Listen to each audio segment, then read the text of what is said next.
Lama tak hadir press conference. Assalamualaikum warahmatullahi wabarakatuh. Sebentar tadi saya telah berpeluang kemukakan perkara lama yang terpendam, iaitu kes UMNO asal yang diharamkan dalam tahun 1988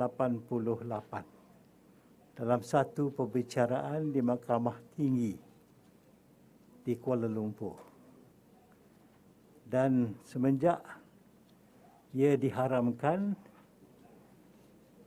badan itu telah dibatal pendaftarannya dan pimpinan kerajaan dan politik ketika itu telah mengambil kesempatan menubuh parti baru yang dinamakan dengan nama yang sama, tetapi daftar sebagai UMNO baru.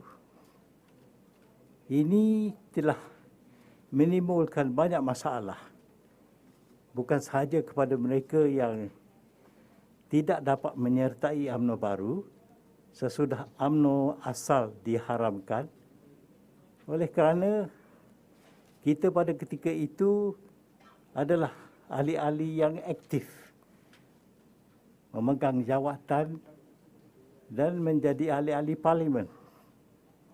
Dan ramai di antara kita pernah berada dalam kerajaan dan nampak pembatalan pendaftaran oleh pendaftar pertubuhan adalah tidak mengikut Akta Pertubuhan 65 yang diberi kuasa di bawah akta tersebut.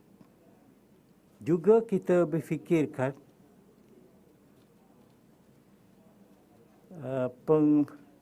penghakiman yang dibuat oleh Mahkamah Tinggi mengharamkan UMNO juga di luar bidangnya. It's outside of their legal jurisdiction. Dan sepatutnya lawyer yang mewakili UMNO patut melarang hakim daripada membuat keputusan sedemikian rupa.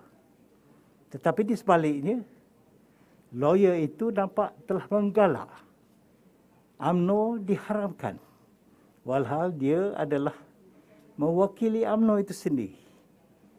UMNO pada ketika itu mempunyai keahlian lebih daripada 3 juta ahli. Dan satu badan yang aktif mempunyai keahlian di merata tempat di seluruh dunia, di seluruh negara. Dan saya telah bangkit dalam ucapan saya sebentar tadi bahawa tindakan ini tidak berasas dari segi undang-undang dan sebenarnya tidak sah. Ramai daripada mereka yang telah membantu saya menggali dari segi legal tentang pengharaman UMNO ini, dan didapati mengikut prinsipal nullity. Maknanya tidak ada sesuatu yang berlaku, sebenarnya tidak sah pengharaman itu. Orang ada bertanya kepada saya dan saya bertanya kepada pihak peguam dan expert dalam undang-undang, mengapa ia telah mengambil masa begitu lama, lebih daripada 30 tahun UMNO ini tidak aktif. Tetapi UMNO baru sudah pun mengambil bahagian dalam pilihan raya demi pilihan raya dan sebagainya. Tetapi jawapannya ialah kita nak melakukan penyelidikan secara yang cermat dan kita nak pastikan bahawa pengharaman ataupun tidak sahnya pengharaman yang dibuat oleh Mahkamah Tinggi itu adalah sesuatu yang betul ataupun tidak. Dan kita dapati kalau kita mengguna principle of nullity, sememangnya tak sepatutnya UMNO diharam. Sekarang timbul masalah yang dikemuka kepada kita. Kalaulah UMNO lama atau UMNO asal tidak haram dan tak sepatutnya penghakiman dilakukan sebagaimana yang telah dilakukan tempoh hari, maka apa jadi kepada UMNO sekarang? Jadi saya tak mahu menjawab bagi pihak UMNO sekarang. Itu terserah kepada mereka yang ada. Tetapi saya hanya mementingkan kedudukan UMNO yang disalah hukum oleh mahkamah. Dia tidak pernah melanggar mana-mana satu undang-undang negara, tidak pun melakukan sesuatu yang salah dari segi pentadbiran, maka tidak ada sebab mengapa pendaftaran badan ini dibatalkan oleh pendaftar pertubuhan. Jadi ada setengah orang kata, mengapa UMNO tidak aktif? UMNO seolah-olah pengsan oleh kerana mereka yang berkuasa telah dapat menguasai keadaan sehingga tak ada orang berani bertindak untuk menghidup semula UMNO yang diharamkan itu. No attempt to revive because of the fear pada ketika itu. Berlakunya krisis perlembagaan, berlakunya krisis kehakiman. Banyak hakim dibuang kerja, banyak pegawai kerajaan juga dikena tindakan dan sebagainya. Jadi orang tak berani tangkap. Berlakunya operasi lalang, banyak orang kena tangkap. Jadi orang yang menerima hukuman seperti pengharaman UMNO ni tak berani bertindak. Itu sebab ia memakan masa begitu lama. Daripada tarikh UMNO asal diharamkan sehingga sekarang. Dan sekarang orang-orang yang terlibat dengan kes ini sudah pun tak ada dalam UMNO.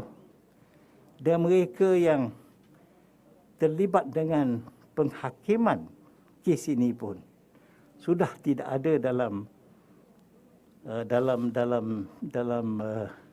legal system ataupun dalam judiciary lagi. Jadi itu sebablah saya mengambil kesempatan ini sahih bahawa penghakiman itu tidak sah untuk dikemukakan. Mengapa di Parlimen? Kerana kes politik mesti dibawa ke Parlimen. Dan biarlah Parlimen menimbang hal ini. Biarlah Parlimen membicarakan kes macam ni. Kita dengar orang melompat parti dan sebagainya kerana rasuah politik. Kita dengar macam-macam perkara berlaku. Kita bimbang takut demokrasi kita menjadi rosak. Kerana kita ada pilihan raya. Tetapi selepas pilihan raya, bagi orang yang bertanding atas satu tiket, dia boleh lompat ke parti lain kerana ada ganjaran, ada tawaran dan sebagainya. Berarti tak perlu ada pilihan raya. Asalkan sanggup ada orang membuat tawaran selepas diadakan pilihan raya, misalnya.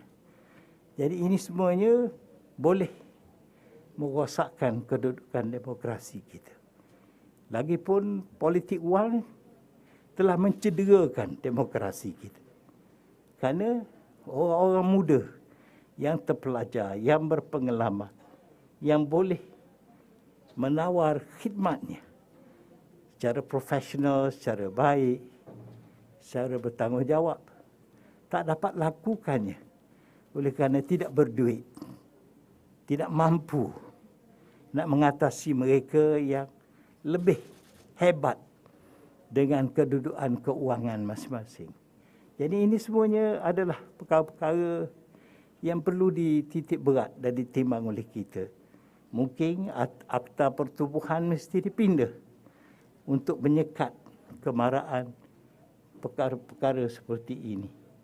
Ataupun Akta pencegah rasuah mesti dipindah untuk menyekat dan menghalang kegunaan wang sebagai tawaran untuk orang memindah parti ataupun melompat daripada satu parti ke satu parti yang lain yang boleh merosakkan proses demokrasi yang kita anuti untuk negara kita.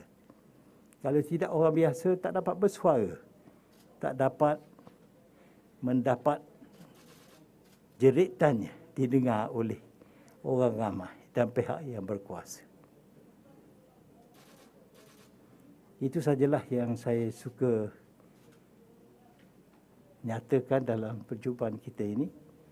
Dan saya ucapkan berbanyak-banyak terima kasih kerana memberi saya masa untuk menyampaikan sedikit pandangan. Terima kasih. Ada soalan? Agak dulu, because benda tu kan dah keluar verdict.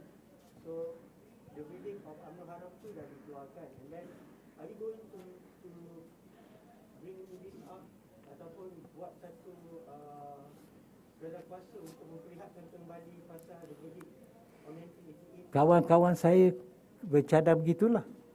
Telah mencadang kepada saya, kawan-kawan saya telah mencadangkan begitulah kepada saya. Saya kata boleh kita timbang dan saya akan jumpa dengan saudara-saudari sekali lagi dalam masa 2-3 hari apabila kita telah berbincang hal ini. Tengok what is the way forward untuk kita. So there is a motion to bring back. Oh ya, oh ya. Oh ya. Kerana badan itu tak bersalah. Mengikut kajian kita. Mengapa nak bunuh dia?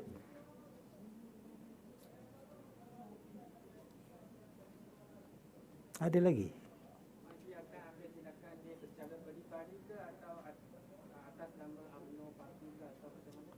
Ya, kalau kita ambil tindakan, kita mesti ambil tindakan atas nama Pro-Tem Committee ke untuk menghidupkan UMNO yang sekarang ini saya sifat tadi sebagai pingsan.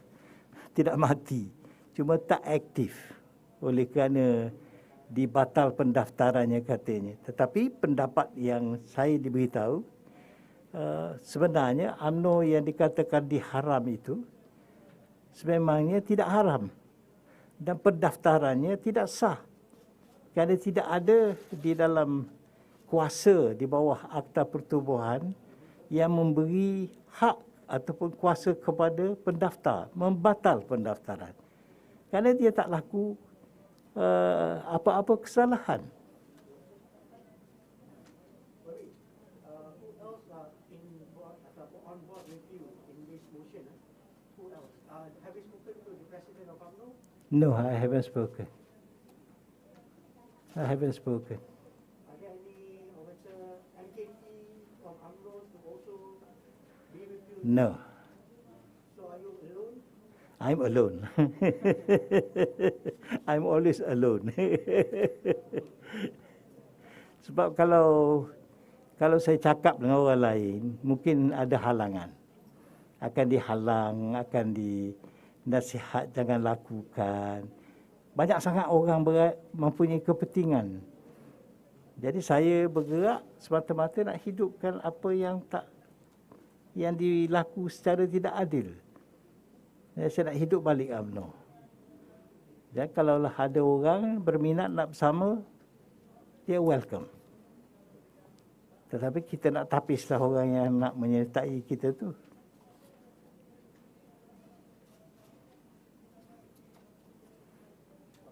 Ada lagi?